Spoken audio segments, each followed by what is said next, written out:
Dr. Gerold Baier, welcome to the podcast. I'm glad to be here. It's wonderful. You are joining me from the United Kingdom, where you are a senior research associate at University College of London, UK. You are studying algorithmic approaches to disease and also the pathological rhythms in epilepsy, which is, to me, a fascinating field. Before we get into the nitty-gritty of this, I wanted to know how you would describe what you do to someone who is not a scientist. So my main approach was to understand early on in my studies that all of biochemistry, all of life processes are organized rhythmically. So they change over time, but then it's not just change, it's also repetition. And the interesting thing about life is that there's so many things going on. So there's multiple rhythms. And so whether you come from a pure physical or from a musical perspective, it's very, very complicated. And my main idea was to somehow find approaches or scientifically to find out what things are going on in a human body. And after some trials into the heart and into liver tissue, I then came into the brain and I found the most interesting rhythms there. And so now I'm trying to decode the rhythms of the human brain. You're decoding the rhythms of the human brain. Well, I try to. That is beautiful. Yeah, you're trying to, of course, like science is that, right? Science is always trying to do things and disproving and all that stuff. How did you come upon this? Why the human brain? Well, I think it was more or less accidental that we had a new device installed at the university where I worked in 1996. And that was an MEG, a magnetoencephalogram, which puts like sensors all around your head, like 150.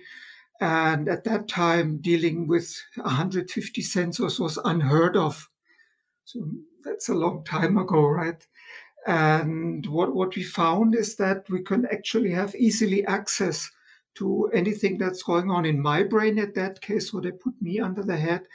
But later on, I found out that people with epilepsy, when it's very severe, then the surgeons actually insert the electrodes into the brain. So they drill holes and then they put the electrodes just at the point where things are happening.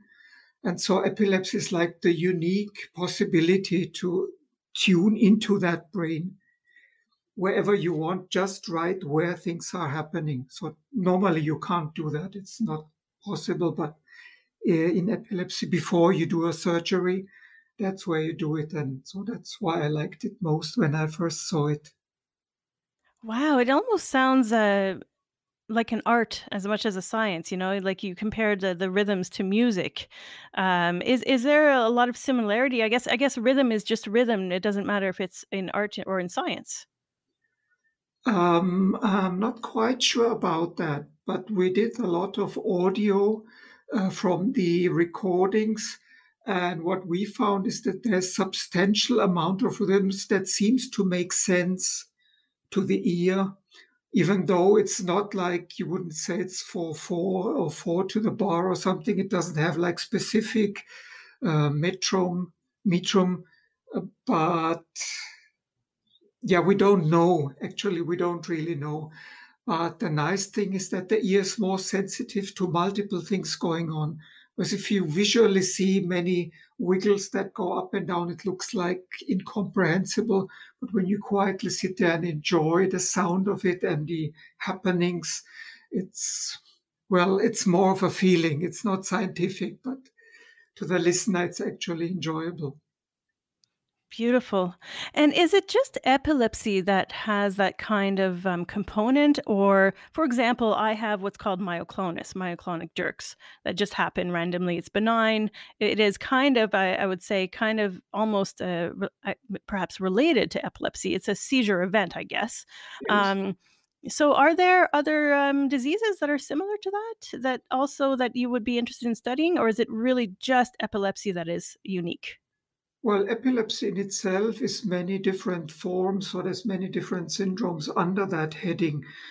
But the interesting thing about epilepsy is that during seizures, these rhythms are more structured and easier to listen to because they are more organized than when you don't have a seizure.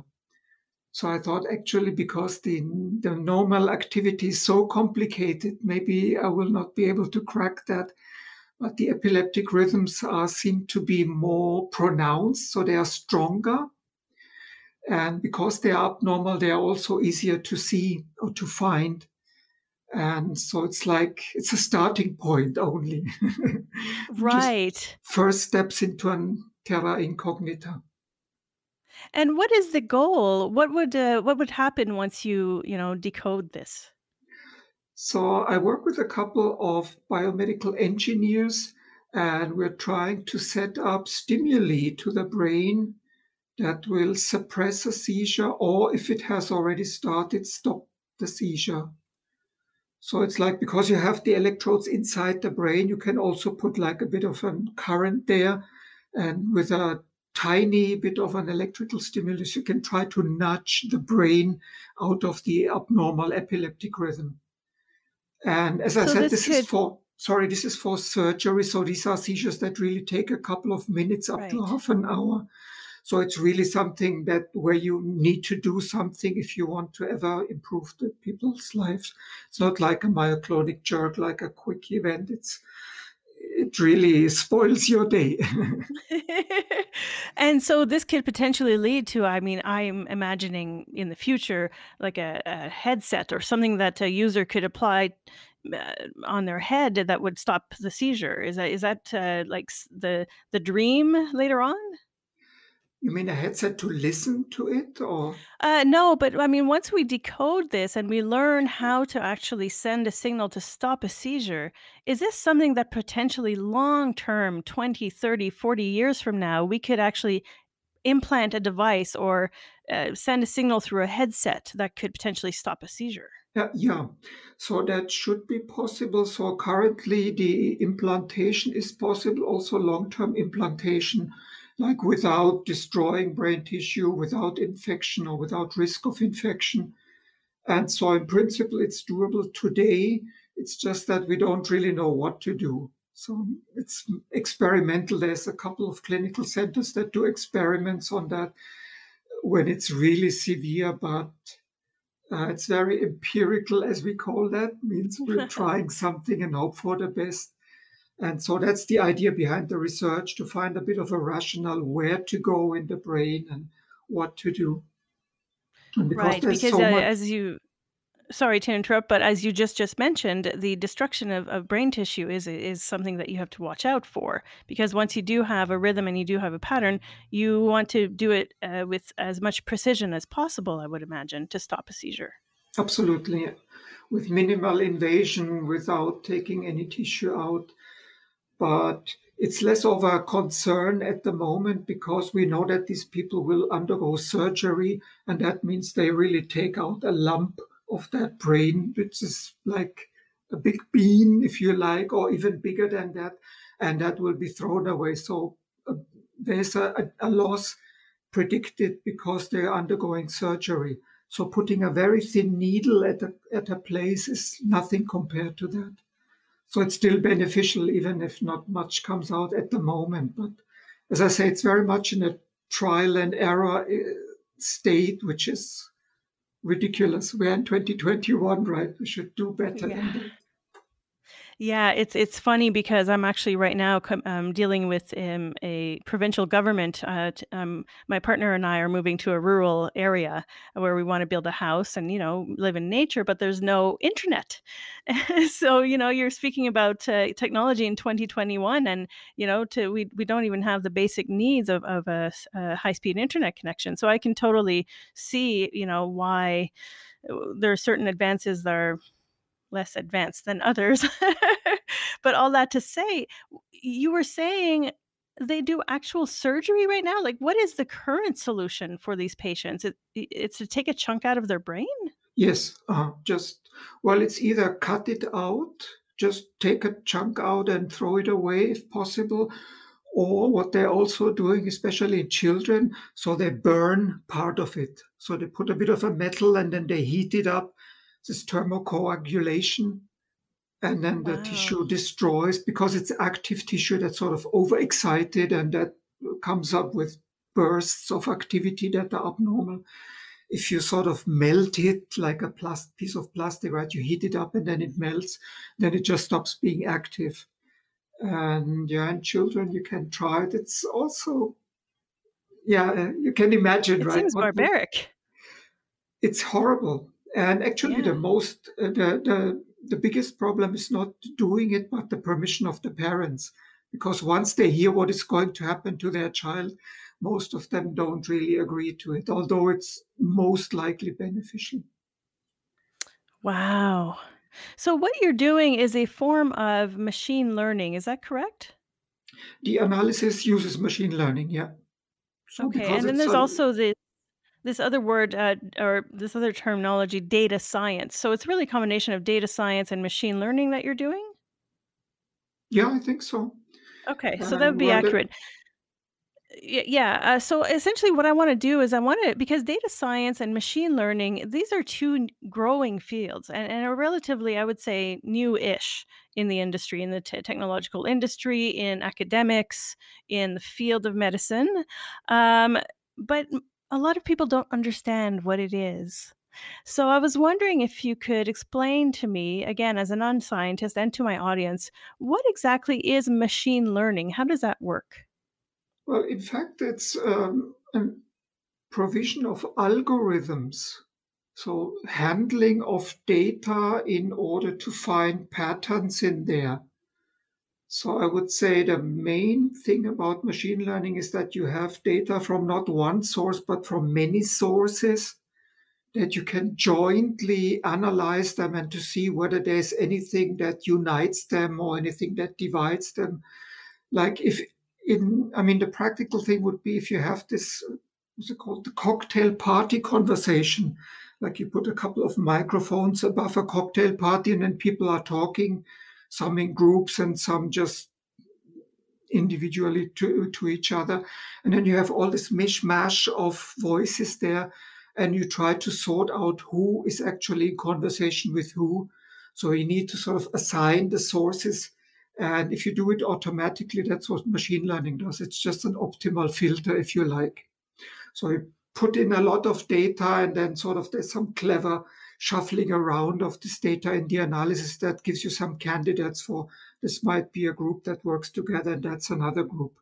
And that's, of course, very nice if you have multiple rhythms, right? If brain have Right. many rhythms that go on at the same time because so many things are processed. There's language and there's vision and there's smell and somatosensory, your body sensations. And then you want to sort of pick them out and say which one is the abnormal one that is epileptic, which one is the normal one.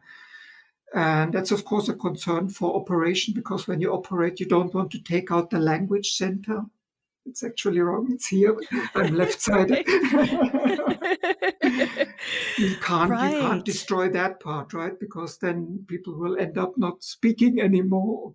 Similar for listening or seeing. So you have to spare those parts. So you need to identify what's going on where.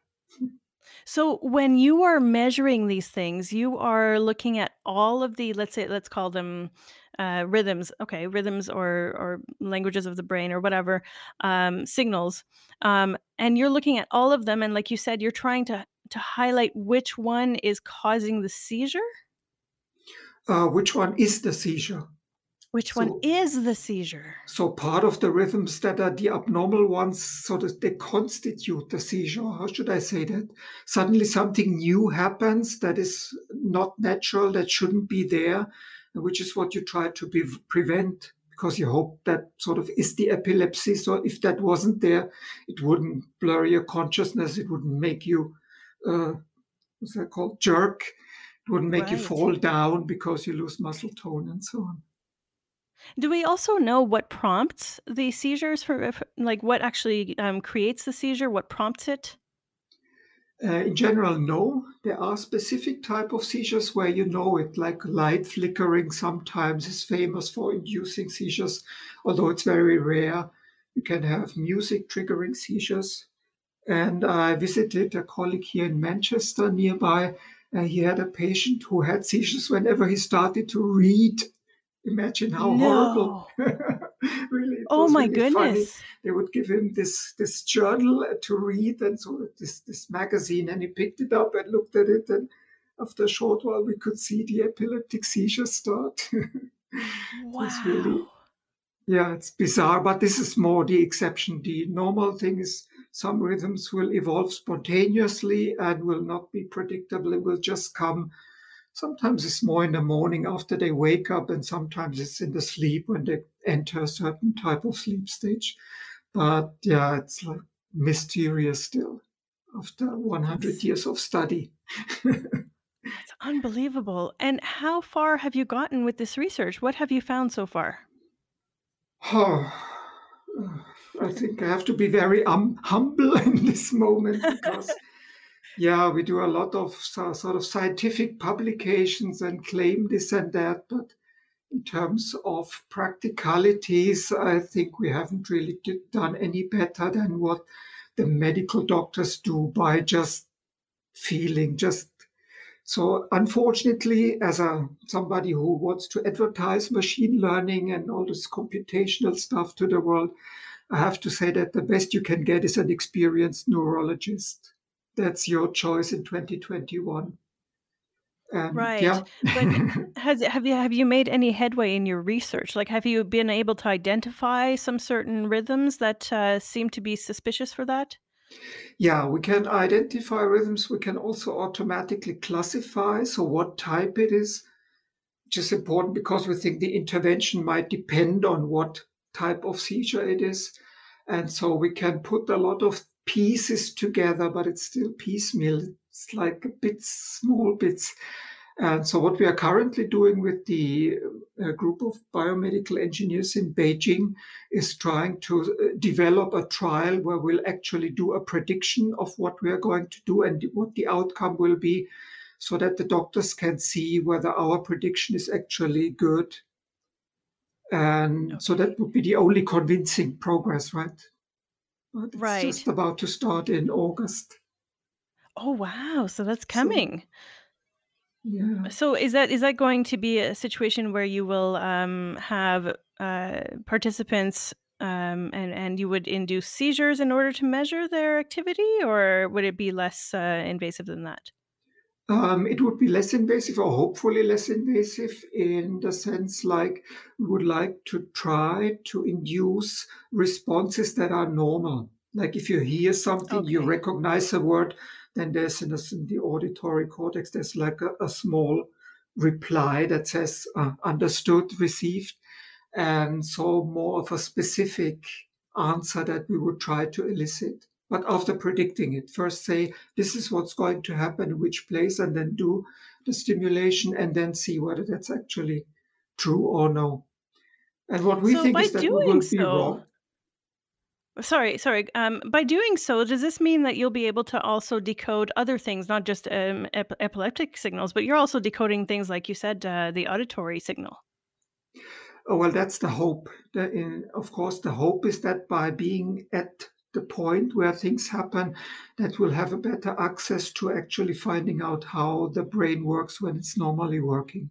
So I'm, of course, also looking into that, but it's very subtle, and I think we'll be successful with the epilepsy. With the other things, I'm not sure. Also, I think that the current scientific approach of pretending to be like the isolated scientist who watches that brain and infers things from that will not be successful in the long run. I think it's like you have like a foreign culture and you want to sort of communicate with it like they used to go 50 years ago. They sent people to the Amazon and they were trying to find out anthropologically or whatever, what do they people do, and do they have church service like we have? And they found, yes, they do the same thing like we do. So wait a minute, do you actually know what's going on? And then the new approach said, well, actually, maybe you forget about your own background. You go there, you live with people, and you learn their thinking by becoming one of them. And I think such a thing can be done with the brain. You can try to interact with that brain and learn not via concluding as a physicist, so to speak, but as becoming part of that rhythmic interaction. So that will be more for, I don't know how to call it. It's like an interactive learning of what that brain does, but by starting innocently saying, I know nothing, tell me something. And then, so I think all the initial perturbations will lead to nothing, to misunderstanding. And then successively you will say, like a mother talking to their baby, this is an apple, or no understand, but 2 years later, maybe apple. So you will successively start to learn. So I want to be a brain learner. Ah, I love that. And I guess that would make sense because you're using algorithms, which is kind of like how the body works. Yeah, we'll see. We'll see. The algorithms are mostly artificial and mostly developed on mathematical grounds. Whether the body Okay. follows mathematical reasoning is debated, but has never been shown to be true. Do you believe it? Interesting. I don't know if you believe in that we are actually governed by mathematics. I would say we I are probably much more physiological beings rather than mathematical beings. Well, I mean, that's the thing is that I'm not I've never been strong in mathematics, and this is one part where I love listening to others speak about it rather than comment on it, of course. But how does one become a brain learner then?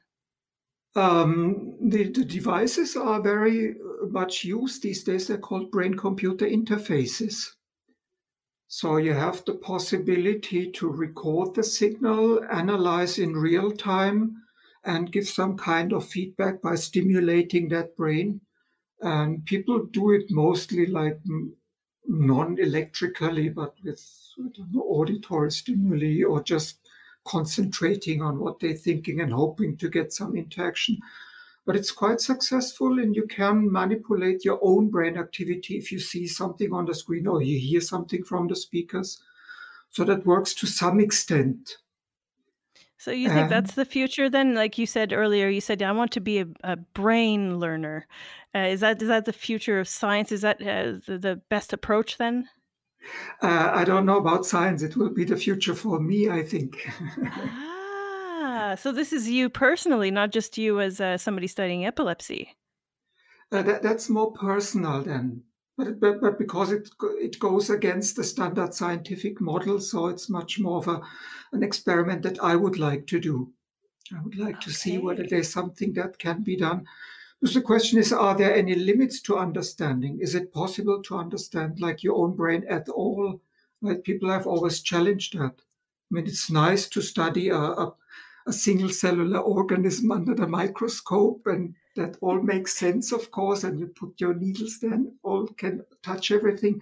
But when it comes to brain, things are a little bit more complex than that. And I'm not sure that just being detached from the brain will ever work to understanding it. I think you So have are to you become one. actually well, I was gonna say, are you actually actively doing things to test your own brain and to learn from your own brain?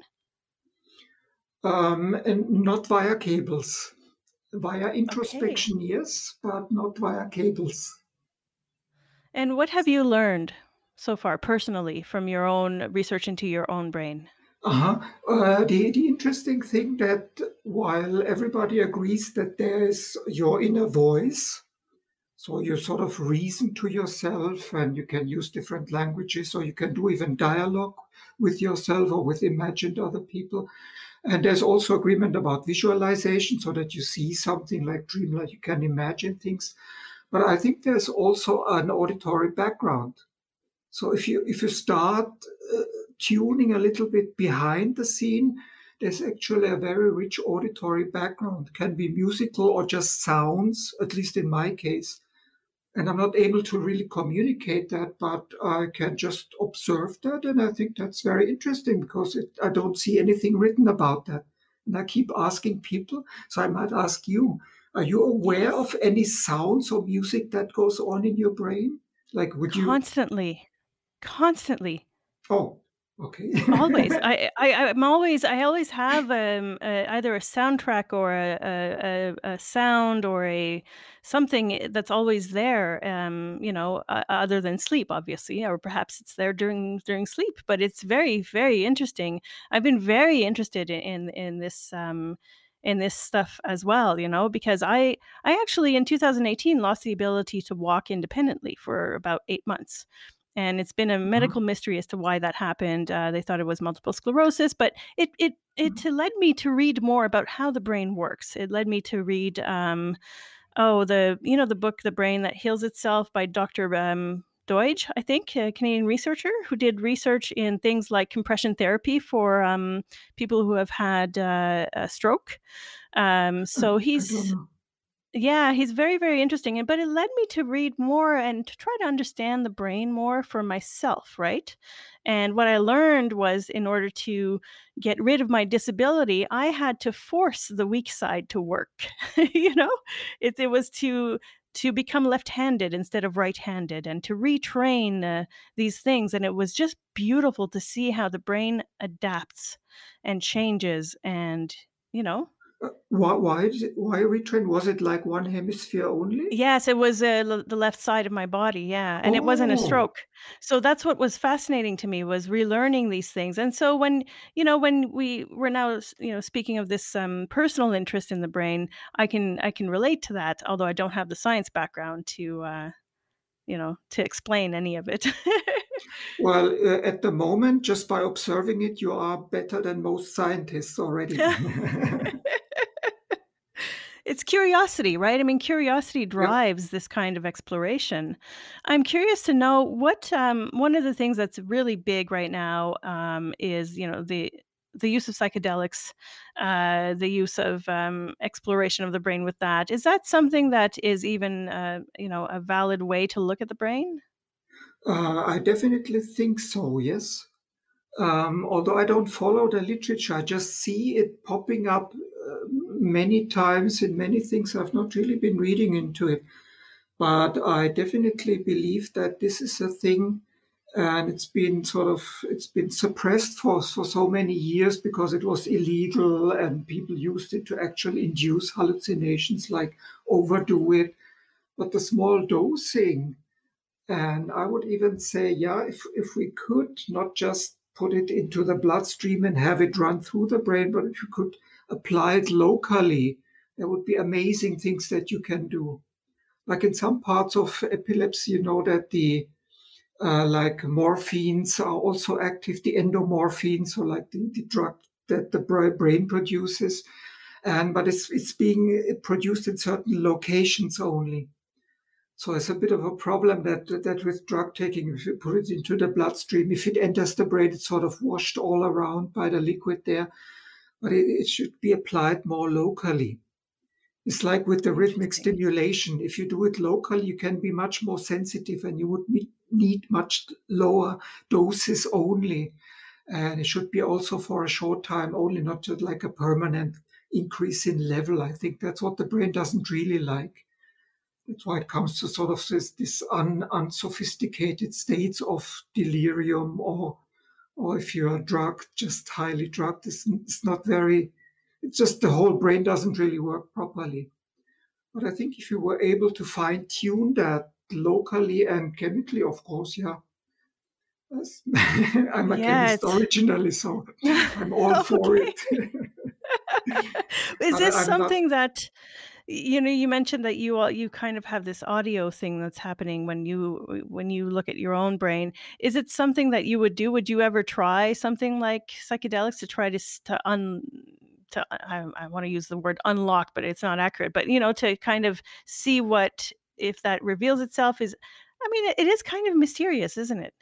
I think it might be an option because it's very clear that some of these, just the normal reports that you have from people who take drug, there are some that just stimulate. And I mean, just LSD in a normal sense can just increase the sensitivity for visual and audio. If you just close your eyes, maybe some wheels go around, but you will also suddenly become very sensitive. Also, spatial distortions, I think, are reported. I Right. remember psychiatrists where I studied who told about these things. And so I think it might be fairly straightforward to predict which one will actually increase your auditory background, so to speak. Wow. But I'm not sure you want to listen to all of that all the time. I think it must be No. sure that this goes away because I think it can become quite annoying. What about the effects of meditation on the brain? Is that something that you've looked into? Yes, definitely. That's one of the experiments that's easy to do. And of course, sharpening the senses is just a direct form of consequence that you have. And I think that's basically it. Yeah, of course, you sort of wash away the clutter, the rubbish, the Right, daily right, nonsense. right, of Um, course. and so it's an interesting thing because there's always this idea about is there something like your inner self? Is there something actually down there that maybe wants to come up, right? This is now maybe less scientific, but it's a very interesting thing. Is there something that wants to come up? And meditation is the way, of course, to let it come. If it wants to come, then you let it come. So, Right. It's fascinating. In the 90s, I really wanted to do a PhD in psychology to study creativity because I think that that's oh, an aspect of the human brain that we don't really understand. And I know that that's not your area of research necessarily, but I am curious to know if you happen to know if creativity has a form of rhythm or signals in the same way that a disease would have. I have no idea. I don't think I have ever seen anything in that context. I would think yes, but it's all only metaphorical speaking. So I Hmm. hear a lot of people saying that creativity means that different network components in the brain sort of collaborate for a moment and join to produce some insight. Insight is thought to be a rhythmic process. So the majority of current science would think that insight is represented by some rhythmic, strong rhythm, like a synchronized rhythm or something, where things that are incoherent would suddenly fall into a joined rhythm. So, and the evidence is strong for that, but I think it's only metaphorical. It's not really been actually measured. But that's the thing, Okay. right? When it comes to psychological things, or suddenly you're so far detached from the Right. actual measurement. You measure some voltage, and that's some ions moving around from here to there. It's a very simple, naive, materialistic picture. And then on the other hand, creativity is like so far away, so far away. Exactly. Uh, I want to speak about the technological side of the research that you're doing. I know that you're using Python, which is a computer language that for people who are not programmers, there are various languages in technology. Python is one of them, and it is used for many, many, many applications. It is used for programming a web scraping utility Yeah. to doing work in medicine. Why specifically Python? It's historically for me very simple. It came when I was employed at the University College in London. They had a requirement. So I was employed to do online teaching. This was in 2013 when most people thought online teaching is a nonsense. Of course. and they had the requirement that we teach MATLAB because they had some bought a license or something. So we did that for a couple of years. And I had a student. A student who was a computer scientist who did a thesis with me, and he said, look, get rid of all this license nonsense, use a proper open source language that has a good community behind it. And then we looked into it and we found that actually, of course, a worldwide community of developers that adhere to standards and that have just anything that is the latest type and the best, it's being implemented, among other things, in Python. And so we thought it's, as a high level language, it's easy for the medical doctors to use. And it's universally used by now that we didn't know it at that time, but we kind of predicted that will become a de facto standard in machine learning. at least in the biosciences where I'm on the biomedicine. And then it was a natural step forward. And now we have a big Right. program running. And so I guess, what exactly are you doing with it? Are you building, so you're doing all your algorithms in Python, and that's what's churning out all the data that you're studying? Yeah, so I use it for research. So the clinic, I don't really go to the clinic very often. They give me their data and I work on them. And then for teaching, I just teach people with a bio background how to use it. And that's any background. It's genetics and proteins and physiology and everything. And yeah, that's mostly my job. Okay. And now, of And so course, because of the pandemics, a lot of this is online. yes. So we are teaching that all over the United Kingdom, essentially.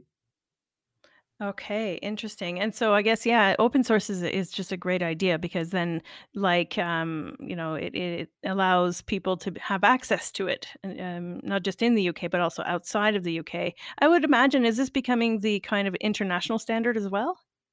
I will see. I think there will always be reason to use other languages as well. So rather than becoming the one standard, I think there will always be multiple languages at the same time. Like when we're thinking about real time access to signals and processing things in real time, and like whatever comes in, you immediately processing. JavaScript, there will be an interface to JavaScript. And then in the background, of course, Python is not a very fast language, so you will always want to do C or C++ below it. So run on a pre-compiled code rather than doing it in Python. It's no use. Just use the old good classics and just interface nicely and hide it under the surface. So there's Is there always a room for role other. Well, I was gonna say, is there a role in here for artificial intelligence to start playing, a bigger role in this kind of research? Yeah, I think most people that I talk to, they don't even know the difference between machine learning and artificial intelligence. It's sort of taken some fancy programming, which of course often it is. But my thought would be that the future exciting development would not be called artificial development, but artificial life. So we actually try to create something that sort of self-organizes like a single cellular organism and starts floating around and interacts and learns its own environment. So it's sort of yet a higher level. I have a question about that. There's this, expression among the general population sometimes with scientists where they say, just because they should, perhaps they shouldn't. Just because you can, maybe you shouldn't. What do you think it's a good idea to start developing artificial life? I would definitely think it's a scientific progress if you understand life better. Whether that leads to anything that is unwanted or so, I'm not sure about it. But as a scientist, I would rather say before you don't do something without knowing what it even is, you better get to know it. So I'm very much in favor of learning things and understanding things, because then you can assess the risk of what's going to happen. Because now what you see under the heading of artificial intelligence, basically that's mythology, or that's just people's imagination, and it's mostly inspired by science fiction, I think, rather than by proper understanding. Because if you drill into artificial intelligence, it's not that you don't understand it. It's true, but it's not very difficult. It's algorithms that work according to rules, and I know they spit out sometimes unusual events, but they're very far from doing anything really remarkable, I think. No, I So think you're right, actually. Most people are scared of these kind of like war robots taking over the planet or, artificial I know, insects, yeah. consuming humans for energy. But you're right, Well, it is derived from sci-fi. but I do see the danger, of course, because every human has the possibility of designing malicious things. And if people sit down and try to invent something maliciously, I think it will also be malicious. I think it's easy to do bad things. Right Right. now, you find the vulnerable point. I don't know what's the latest. I just heard that the one port in a harbor in Shenzhen in southern China was blocked because there was a case of COVID, and then the authorities sort of overreacted and said, "Oh, we have to block that harbor, ships coming in and out." And now there's like thousands of ships standing, and all the worldwide delivery of, say, microchips help Right. is interrupted just a Right. few days ago. Is it just this morning? And so if you find this vulnerable point and say, oh, there's this one point where 80% of chips go through this one. And so if I disturb that, I can actually sort of cause chaos in the world. And this is, of course, very likely to happen. So I'm not saying it's not there. This possibility is very real. And I Hmm. just guess as we are speaking, people are designing viruses that are even worse than coronavirus or um, entry points into blocking, I don't know, the electricity system and such things. But it happens basically. You are defending. If you have an infrastructure, you are constantly defending yourself from attacks. Right? And Right. so Right. there is a problem because the AI program is much faster than governments and administrations and software updates. You've just made a very great point, which is that the bureaucracy is always slower to catch up to technological innovations, and of course, answering to malicious, inventions is going to be a problem, especially in the future. But in your case, I mean, I guess your goal, your passion is to decode this disease, these signals from these diseases. Do you feel like that's something that you will achieve in your lifetime? um, Well, I think I will get to the point where I'll actually make predictions and I test the predictions. So Okay. that would be my goal. And see it if I fail, it's okay. I don't have much problem with a failure in that sense, but I would like to actually make a prediction and stimulate and see how it compares to what I thought should happen.